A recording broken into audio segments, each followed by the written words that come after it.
Bonjour, dans cette vidéo, nous allons voir le principe fondamental de la dynamique. La légende dit que la chute d'une pomme a inspiré le principe fondamental de la dynamique à Isaac Newton.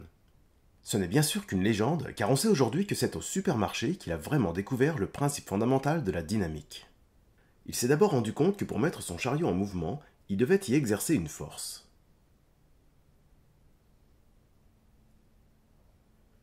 Afin de bien visualiser cette force, il l'a mesurée à l'aide d'un dynamomètre gradué dans une unité qu'on appelle aujourd'hui encore le newton.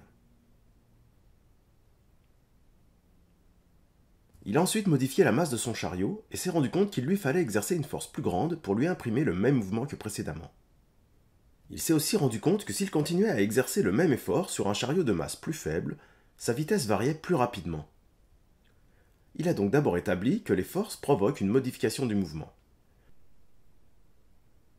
Il s'est ensuite rendu compte que les forces dépendent de la masse des éléments à mettre en mouvement. Et il s'est enfin rendu compte que les forces sont proportionnelles aux variations de vitesse qu'on veut imposer. Ensuite, il s'est rendu sur le parking du supermarché, et là, il n'arrivait plus à faire avancer son chariot. Ce jour-là, il y avait beaucoup de vent. Isaac Newton comprit alors qu'en plus de la force qu'il exerçait sur son chariot, il y avait aussi les forces que le vent exerçait sur chaque particule exposée du chariot. C'était donc la somme de ces forces qu'il fallait prendre en compte dans ses observations. Il énonça alors sa loi dans ces termes. La somme des forces est égale à la variation du produit de la masse par la vitesse. Le produit de la masse par la vitesse est appelé quantité de mouvement. En poussant l'analyse un peu plus loin, Isaac Newton s'est rendu compte que son chariot était soumis à un autre groupe de forces dû à la gravitation. Il a compris alors que si son chariot ne tombait pas vers le centre de la Terre, c'est parce que les forces de gravitation étaient compensées par des forces exercées par le sol sur le chariot. On pouvait alors distinguer le mouvement horizontal suivant X qui dépend de la force de sa main en rouge et de la force du vent en vert, et le mouvement vertical suivant Y qui dépend de la gravitation en orange et des forces verticales du sol sur les roues en bleu. Pour pouvoir dissocier les différentes directions du mouvement, il lui a fallu écrire sa loi sous forme de vecteurs. On commence alors par faire un bilan des forces qui s'exercent sur le chariot sous forme de vecteurs. Il y a la force de Isaac sur le chariot, les forces du vent sur le chariot, les forces de la planète Terre sur le chariot et les forces du sol sur le chariot. Comme on l'a vu précédemment, la somme de ces vecteurs forces est égale à la variation de la quantité de mouvement.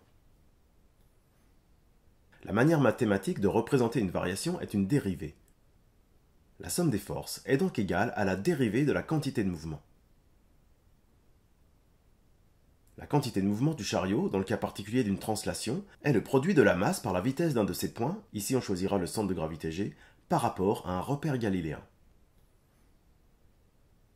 Dans le cas d'un solide de masse constante, on peut sortir la masse de la dérivée. La somme des forces est alors égale à la masse fois la dérivée du vecteur vitesse du point G du chariot, qui n'est autre que l'accélération du point G du chariot par rapport au repère galiléen. C'est ce qu'on appelle le théorème de la résultante dynamique. Ce théorème ne permet malheureusement que de calculer le mouvement de translation d'un solide ou d'un point. Ce n'est toutefois que le cas particulier d'un théorème plus général, appelé souvent le principe fondamental de la dynamique.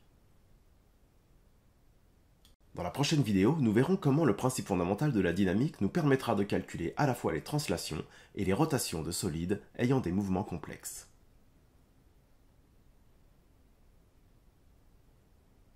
What do do do do do do